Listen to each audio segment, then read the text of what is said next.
You are looking at Julian's pronunciation guide, where we look at how to pronounce better some of the most mispronounced words in the world, like this other curious word. But how do you say what you're looking for today?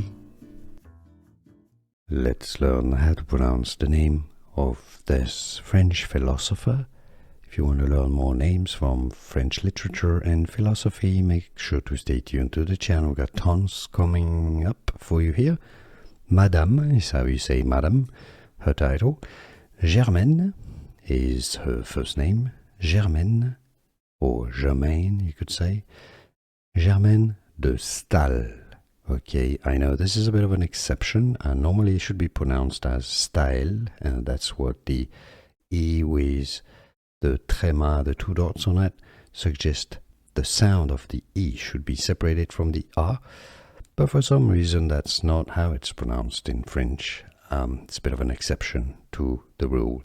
So, Germaine de Staël, Madame Germaine de Staël. In English, if you cannot pronounce it, pronounce French very well, you can say it as Madame Germaine de Staël. Here are more videos on how to pronounce more confusing words and names too many mispronounced. Like this video if you found it useful. I appreciate your support. I'll see you soon and thanks for watching.